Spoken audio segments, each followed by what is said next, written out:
Come on.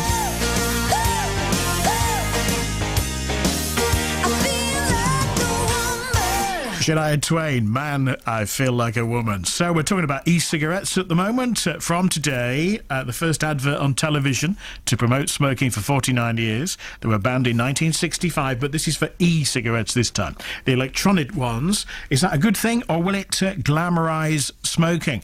Let's talk to David, who's been using e-cigarettes since May 2009, David, that right? That's exactly right, Mike, yes. Yeah, good morning to you. So, good morning to you, sir. How many cigarettes were you smoking before you switched? 60 a day. 60? Yep. How much was that costing then? Oh, Lord. 5.5 years ago, I can't remember, but it'd be about, what, probably 25 quid a day. Yeah. Possibly more. So quite an addiction. And was it the money? Habit. Yeah. Quite a habit, yes. Was it the money then that made you switch? No, not at all. Not at all. It was the fact that smoking was banned everywhere I worked as a sound engineer. When e-cigs came along and I was introduced on a one-to-one basis, if you like, I saw somebody using one. I saw the opportunity to carry on doing what I was doing, and only after I picked up on them, realised what the benefits were to my well-being, shall we say. Can I just, before we go much further, pick you up on your lead into this? Because this is not advertising smoking. It's not cigarette advertising. It is, though, isn't it? No, it's really an anti-smoking advert, isn't it? What's being advertised is an alternative to smoking. It's a smarter kind of anti-smoking pitch to smokers, and I don't see where smoking comes into it, to be honest. It's the alternative to smoking. I kind of take your point, but on the surface, it's about putting a device which delivers nicotine into your mouth. Well, yes, we've seen loads of adverts for that over the last 30 years. If that's what it's going to be, then the inhalator, the nicotine inhalator that was being pushed on television with very sexy advertising, well within the 30 years' time. So you don't see it as smoking? It should be called, well, it is called vaping. It is. It's in the dictionary as vaping, yes. And for you then, is it hitting the spot? Is it delivering the same satisfaction that you got from cigarettes? Yes, it is, and actually more so.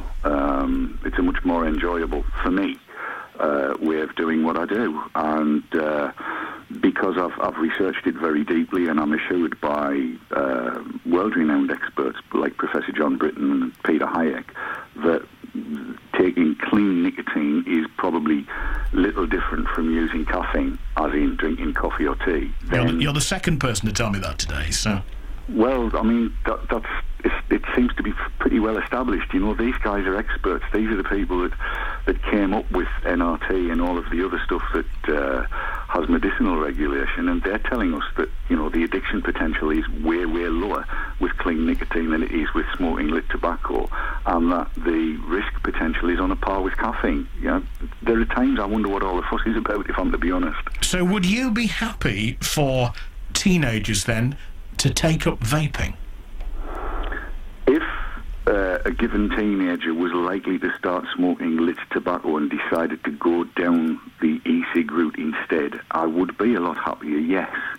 I think logically, if using nicotine in a clean fashion via an e-cig is on a par with drinking caffeine, how many people are upset by adolescents and teenagers taking up drinking coffee? In fact, it seems to be encouraged in very many places. But when teenagers see this advert, and it's not supposed to appeal to the under-18s at all, but how you do that, I'm not quite sure. Well, that's a good one on me. I don't know how you decide what appeals to anybody. But it could encourage young people generally to take up vaping, and it's better that they don't. I take your point about, you know, vaping doesn't include all the nasty things you get in cigarettes, but it's best if they don't take it up at all, isn't it? Well, it's probably best if they don't take up drinking coffee at all, and they don't start drinking alcohol or eating fast food. I mean, where do we stop, Mike? Well, you could just not advertise these things on the telly, couldn't you? That's what you could do. There'd be no telly then, because most of the adverts appear to be for things that other folks think we shouldn't use. Well, that's not strictly true, though, is it? Well, I don't know. The restrictions on alcohol and, you know, the way that's portrayed. Yes, but it's still advertised. Look, here's the thing. This is the question that we've got to ask. Will these adverts result in a reduction in smoking of lit tobacco or an increase in smoking of lit tobacco? And I think it's going to result in a reduction in the smoking of lit tobacco. I really don't see, and I've seen the adverts already, I don't see that they're going to encourage anybody to go up to the corner shop and buy 20 fags. They're not. They might well go up and buy an e-cig, but then, as we've said, if it's on a par with caffeine, I don't really see logically that there's a problem with that. David Dorn, thank you very much. If you want to join the conversation, it's 01642 225511. And let's say good morning now to Nick, who's got the travel update. Good morning, Michael. Excellent stuff. Yes, that's good to hear. We've also been speaking about smoking e-cigarettes throughout the morning this morning. Vaping. Vaping, yes. Now, we've heard from Ron in Middlesbrough in regards to this, and he says e-cigarettes are not condoning cigarettes at all. They do the same job as nicotine patches, and that is to stop smoking tobacco products. We've also heard from Graham the cabbie from Billingham, and he says you're not allowed to smoke cigarettes in his cab, and he also doesn't allow people to smoke e-cigarettes either. Anyone who sees someone with an e-cig wouldn't know if it was a real one or not, and he could get into trouble with the licensing authorities if they thought that he was letting people smoke. A lot of people think that, don't they? I think that it's best to, even though there's no danger to the people around you, no, because, you know, it's just steam, isn't it, that comes out. Yeah, but it's that action, isn't it? It's the motion, I think, of having the cigarette between your fingers and then the puffing of the smoke. Everyone just links it straight. And they think that you're smoking a cigarette. Yeah. So they're the thoughts coming in on that this morning. Thank you. Teesside, County Durham and North Yorkshire. Proud of where we live. BBC Tees.